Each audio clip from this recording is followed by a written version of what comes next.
the beauty of empowering others is that your own power is not diminished in the process. Barbara Coloroso.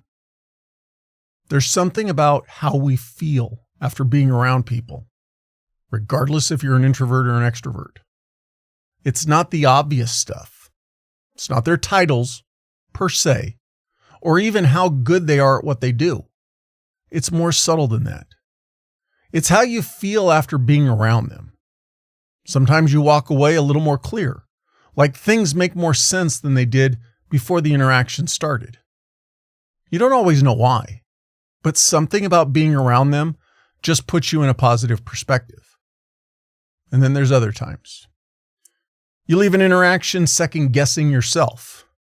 You found yourself thinking more about how you came across rather than what you were actually trying to do.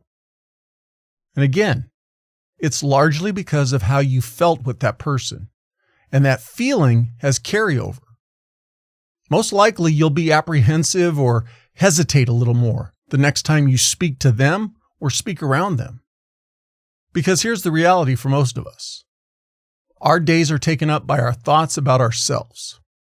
To a degree, we're overwhelmed with our own responsibilities. And that's usually where the majority of our focus stays. But it's really worth flipping that script around and looking more outward. Be more attentive to what happens to people when they're around you. And there should be better consideration to how people leave their interactions with you. After talking with you, do they feel a little more calm and secure? Or do they get quieter or maybe a little more unsure? Ultimately, how are people impacted by you? If you stop and think about that for a minute, it'll probably shift how you look at things. Because in all reality, most of us are more wrapped up in the measuring of our own performance. Do I do my job well? Did I take care of what was assigned to me? Am I meeting the standards that are expected of me? Now, those things are important and they do matter, but that's all internal to each of us. On the other hand, there's another layer that usually doesn't get enough recognition. What happens to the people around you while you're doing all of that? How were they impacted because they were around you? And that's where it gets a little uncomfortable. You can be very good at what you do, but the people who engage with you might receive no positive benefit. Now, technically, there's nothing wrong with that. There's a basic part of us as humans that we're going to focus on ourselves first. And there's one thing to doing your job well, but there's another thing of raising the level of everyone around you. Ideally, without making a big deal about it. But it doesn't come from being the most experienced or the most vocal person in the room. It comes from something that's a little more subtle. It won't always be noticeable in that moment. It's not performative, but it compounds over time. And people start to mirror it without being told to. But here's a side note. This applies to more than just the people you work with. Think about your family and your friends. On the other hand, when we think about helping others get better, the first instinct is usually to be supportive, encouraging, easy to work with, and you want to keep everything smooth, which on the surface sounds right. None of us wants to be the person who makes things tense or uncomfortable. There's value in being steady, being approachable, and being someone that people can talk to. But saying you're approachable doesn't always mean you are approachable. Here's a couple scenarios. I'm sure we've all experienced them, and I'm sure you've also felt these experiences. The first one. Everyone's cordial. There's no friction. Conversations are light, almost superficial. If there are corrections, they're delivered softly, or they're skipped altogether. It feels good in the moment, but when you really look at it, it doesn't move anything forward. Then there's the other one, the complete opposite, you would say. There's someone being hard on everybody, many times with no real validation. They set the bar so high, but offer no support in achieving it. In these instances, most people shut down. They get defensive, or they just end up going through the motions to avoid the pressure. So the ideal situation is not one or the other. It's a combination of both. There's a balance where people can feel secure and confident, but they can also know where the line is. They know what's expected, even if you don't say it out loud every time.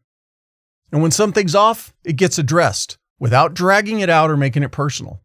Ideally, with no lingering tension, just clarity. Because having clarity is impactful. It gives people something to move toward and something to measure themselves against. And if you follow that thought process a little further, it starts to turn inward.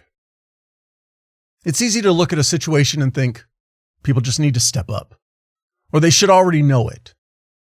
And like it or not, that's the surface level read most of us default to. But if people around you aren't changing and improving, it's time to ask a different question. Something like, what am I doing that might be not making them better or keeping them insecure? Because a lot of the times, it's not a lack of effort or awareness.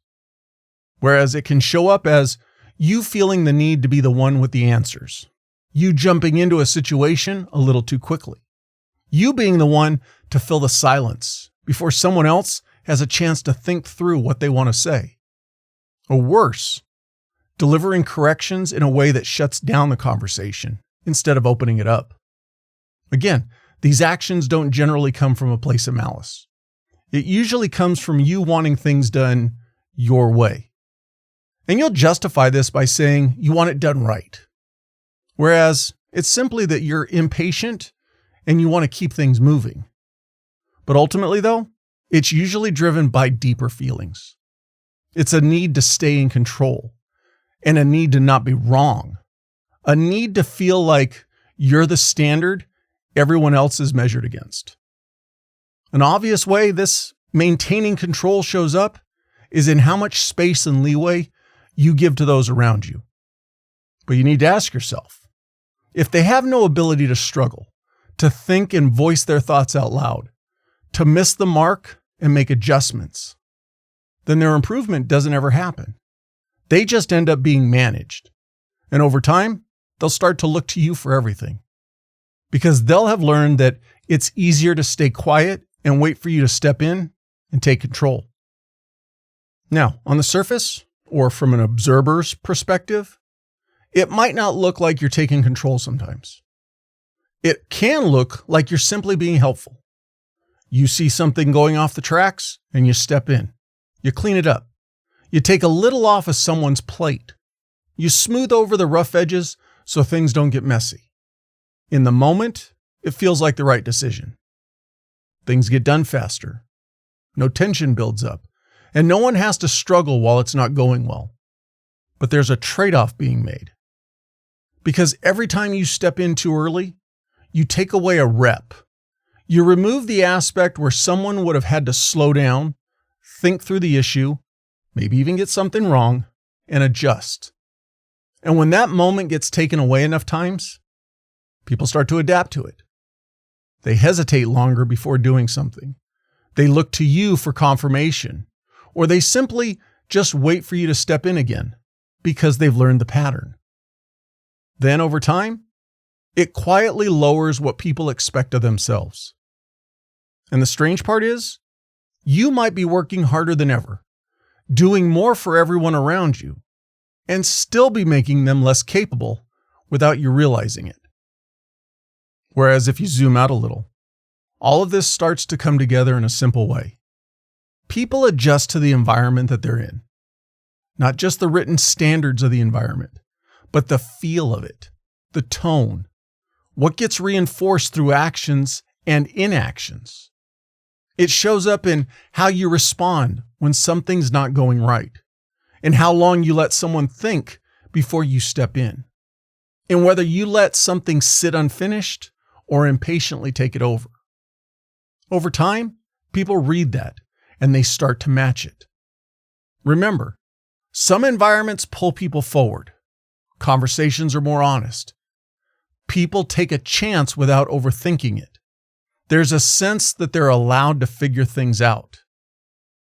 It definitely is something that can be sensed and perceived. But then there are environments where things are constricted. People are timid and defensive. They hold back. They question themselves before they speak, simply because something always feels uncertain. That difference doesn't necessarily come from policies or the organization. It comes from the people, which brings it back to something simple. Whether you intend to or not, you're creating that effect. You're either someone who gives people a little more space to evolve into who they could be, or someone who makes them stay right where they are. It's the accumulation of small interactions, repeated enough times that they become what's anticipated. And when their anticipation of you is negative, everything else tends to follow. Whether you admit it or not, you're already having an effect on those around you. So maybe it's less about trying to become someone different and more about noticing when it's actually happening. It's in the way you answer a question, in how you allow situations to unfold and work towards a solution, in what you choose to address and what you let pass.